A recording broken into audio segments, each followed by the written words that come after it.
വലിയ വെല്ലുവിളികൾ സൃഷ്ടിച്ച പല സംസ്ഥാനങ്ങളും ബി.ജെ.പി. കൈപ്പിടിയിൽ ഒതുക്കുന്ന കാഴ്ച നമ്മൾ കണ്ടിട്ടുള്ളതാണ്. പലതും അപ്രാപ്യമെന്ന രാഷ്ട്രീയ നിരീക്ഷകർ വിലയിരുത്തിയത് തന്നെയും.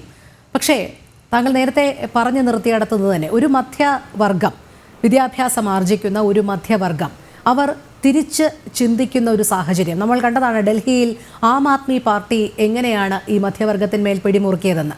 10 വർഷങ്ങൾക്ക് ശേഷം വീണ്ടും 27 വർഷത്തിന് ശേഷം ബി.ജെ.പിയെ അവിടെ അവരോധിക്കണമെങ്കിൽ അവർ മറിച്ച് ചിന്തിച്ചതും നമ്മൾ കണ്ടതാണ്. അത്തരമൊരു മാറ്റമാണ്, സാമൂഹിക മാറ്റമാണ് തമിഴ്നാട്ടിൽ ഇനി വരാനിരിക്കുന്നത്.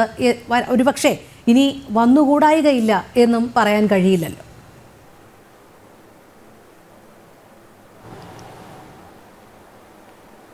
അതൊന്നും പറയാൻ കഴിയില്ല. കാര്യം രാഷ്ട്രീയമാണ്.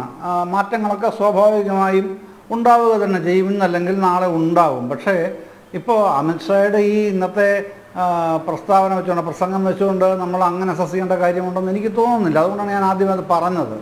അദ്ദേഹം ഒരു വാമിംഗ് അപ്പ് സ്റ്റൈലിൽ കാര്യങ്ങൾ അവതരിപ്പിച്ചു എന്നുള്ളതിൻ്റെ അപ്പുറത്തേക്ക് തമിഴ്നാട്ടിൽ ഇപ്പോൾ ഒരു ഓവർനൈറ്റിൽ ഒരു മാറ്റം ഉണ്ടാക്കി കളയാം എന്ന് കാഴ്ചപ്പാടുള്ള ഒരു രാഷ്ട്രീയക്കാരനല്ലല്ലോ അമിത്ഷാ. നമ്മളറിയുന്ന ആ ഒരു പൊളിറ്റീഷ്യൻ, സീസൺഡ് പൊളിറ്റീഷ്യനായ അമിത്ഷാ എന്ന് പറയുന്നത്. അദ്ദേഹത്തിൻ്റെ കാര്യങ്ങളെല്ലാം നന്നായിട്ട് അറിയുന്നത് തന്നെയാണ്. ഇവിടെ പ്രശ്നം തമിഴ്നാട് രാഷ്ട്രീയമാണ് നമ്മൾ കൈകാര്യം ചെയ്യുന്നതെങ്കിൽ, അവിടെ അടുത്ത വർഷത്തെ അസംബ്ലി ഇലക്ഷനാണ് കൈകാര്യം ചെയ്യുന്നതെങ്കിൽ മുമ്പിൽ വരുന്ന പ്രധാനപ്പെട്ട ചോദ്യം ആരാണ് പ്രതിപക്ഷം എന്നുള്ളതാണല്ലോ ചോദ്യം. ഇപ്പോൾ അമിത്ഷായുടെ ചോദ്യമായിട്ട് ബന്ധപ്പെട്ട് ഉയരുന്ന വിലയിരുത്തൽ അങ്ങോട്ടാണല്ലോ വരേണ്ടത്. ആരാണ് അവിടുത്തെ പ്രതിപക്ഷം എന്നുള്ളതാണല്ലോ. ആരാണ് പ്രതിപക്ഷം? AIDMK ആണ് 2021 പ്രതിപക്ഷം. ഇപ്പോഴതെങ്ങനെ നിൽക്കുന്നു? ആകെപ്പാടെ സ്കാറ്റേഡ് ആണ്. അതുമായിട്ട് BJPയുടെ ടൈപ്പ് എങ്ങനെയാണ്? BJPക്ക് അവരുമായിട്ട് ബന്ധമില്ല ഇപ്പോൾ, പക്ഷേ സഖ്യമില്ല, ബന്ധം വിടാതെ സൂക്ഷിക്കുന്നുമുണ്ട്. അപ്പോൾ ഒരു പൊളിറ്റിക്കൽ റിയലൈൻമെൻറ്റിന് എങ്ങനെയാണ് തമിഴ്നാടിനെ BJP പാകപ്പെടുത്താൻ ഉദ്ദേശിക്കുന്നത്? അതിൻ്റെ ബ്ലൂ പ്രിൻ്റ് എന്തെങ്കിലും ഉണ്ടോ? അതൊന്നും ഇവിടെ അവതരിപ്പിക്കപ്പെട്ടിട്ടില്ല. അവിടെ ചർച്ച ചെയ്യുന്നതായിട്ട് നമ്മുടെ അറിവിലുമില്ല. അത്ര എളുപ്പവുമല്ല ഒരു റിയലൈൻമെൻറ്റ് എന്ന് പറയുമ്പോൾ.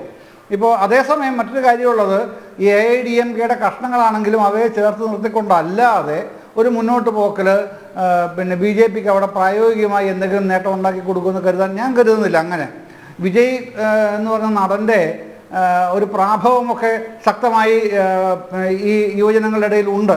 അത് നിഷേധിക്കേണ്ട കാര്യമില്ല. പക്ഷേ ഇപ്പോഴത്തെ പ്രശ്നം എന്ന് പറഞ്ഞാൽ, നമ്മൾ MGRൻ്റെ കാലത്ത്, ജയലളിതയുടെ കാലത്തെ തമിഴ്നാട് രാഷ്ട്രീയവുമായിട്ട് ഇപ്പോഴത്തെ തമിഴ് രാഷ്ട്രീയത്തെ കമ്പയർ ചെയ്യുന്നതിന് അർത്ഥമില്ല. അതുകൊണ്ടാണ് ഞാൻ പറഞ്ഞത്, പഴയ കാലത്തെക്കാളും വളരെയധികം മെച്യൂർഡ് വോട്ടേഴ്സാണ് ഇപ്പോഴത്തെ തമിഴ് വോട്ടർമാരെന്ന് പറയുന്നത്. അവരുടെ മെച്യൂരിറ്റി നമ്മൾ അസസ് ചെയ്യുന്നില്ലെങ്കിൽ നമ്മൾ പഴയ പോലെ MGRൻ്റെയും ജയലളിതയുടെയും കാലത്തെ ആ രീതിയിലേക്ക് വിജയിക്കും, വരാൻ പറ്റും എന്ന് അന്ധമായി വിശ്വസിച്ച് പോകും. രജനീകാന്തിനും കമലഹാസനും കഴിയാത്തത് വിജയിന് കഴിയും എന്ന് കരുതണമെങ്കിൽ അത്രയ്ക്കുള്ള വ്യക്തിപ്രഭാവമുള്ളൊരു വ്യക്തിയായിരിക്കണം വിജയ് എന്ന നടൻ. അതൊന്നും അല്ലല്ലോ. അപ്പോൾ ആ തമിഴ് രാഷ്ട്രീയത്തിൽ പഴയ കാലത്തുണ്ടായിരുന്നത് പോലെയുള്ള ഒരു എന്താ പറയുന്നത്, സിനിമാറ്റിക് ആയിട്ടുള്ള ഇൻ്റർപ്രിട്ടേഷൻസ് അങ്ങനെ തന്നെയാണല്ലോ സംഭവിച്ചിട്ടുള്ളത്. MGRൻ്റെ കാലത്തായാലും പിന്നീട് ജയലളിതയുടെ കാലത്താണല്ലോ ഒക്കെ സംഭവിച്ചിട്ടുള്ളത്. പക്ഷെ അതിനി സാധ്യതയേ ഇല്ല. ഇപ്പോൾ രാജ്കുമാറിൻ്റെ കാര്യത്തിൽ കന്നഡയിൽ ഒരു കാലത്ത് അങ്ങനെ ഉണ്ടായിരുന്നു. ആന്ധ്രാപ്രദേശിൽ NTRൻ്റെ കാലത്ത് അതുണ്ടായിരുന്നു. പക്ഷേ അതൊക്കെ പിന്നീട് എങ്ങനെയാണ് ഫെയ്ഡ് ഔട്ട് ആയെന്നുള്ളത് നമുക്കറിയാം. അത് തന്നെയാണ് തമിഴ്നാട്ടിൽ നടക്കുന്നത്. ഈ നമ്മുടെ നാട്ടിൽ ഇപ്പം ഈ നൂറ്റാണ്ടിൻ്റെ ഇപ്പോൾ 25 വർഷം, 4 നൂറ്റാണ്ടായല്ലോ. ഇത്രയും കാലഘട്ടം എടുക്കുകയാണെങ്കിൽ ഏതാണ്ട് ഒരു 5 ഗവൺമെൻറ്റുകൾ മാറി മാറി വന്നിട്ടുണ്ട്. തമിഴ്നാട്ടിലും കേരളത്തിലും ഒക്കെ ആയിട്ട് ഏതാണ്ട് 5 ഗവൺമെൻറ്റുകൾ വന്നിട്ടുണ്ട്. ഈ 5 ഗവൺമെൻറ്റുകൾ തമിഴ്നാട്ടിൽ കൊണ്ടുവന്ന മാറ്റം അസസ് ചെയ്യണം ആദ്യം BJP എങ്കിൽ BJP ചെയ്യണം. എല്ലാ പാർട്ടികളും ചെയ്യുന്നുണ്ടെന്ന് ഞാൻ വിശ്വസിക്കുന്നത്. അപ്പോൾ ആ മാറ്റം പെട്ടെന്ന് നമുക്ക് മനസ്സിലാവാൻ കഴിയുന്ന എങ്ങനെയാണെന്നറിയാമോ? ഈ ഒരുപാട് തമിഴന്മാർ 2000ൻ്റെ തുടക്കത്തിലൊക്കെ ഏതാണ്ട് 2005, 2008, 2010 വരെ മാക്സിമം ഉണ്ടായിരുന്നു. ഏത് മേഖലയിലും ഉണ്ടായിരുന്നു പണിക്ക്.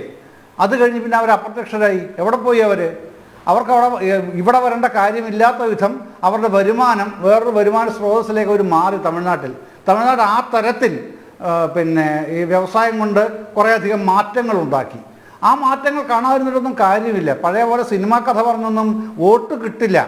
അത് വിജയിനെ കൂട്ടുപിടിച്ചാൽ BJPക്ക് അങ്ങ് നാളെ ഭരിച്ചു കളയാം എന്നൊക്കെയാണ് ധരിക്കുന്നതെങ്കിൽ അത്തരം ധാരണ ഇന്ന് അമിത്ഷായെ പോലുള്ള ഞാൻ ഈ പറഞ്ഞ സീസൺഡ് പൊളിറ്റീഷ്യന് ഉണ്ടാകുന്ന ഞാൻ വിചാരിക്കുന്നതേ ഇല്ല.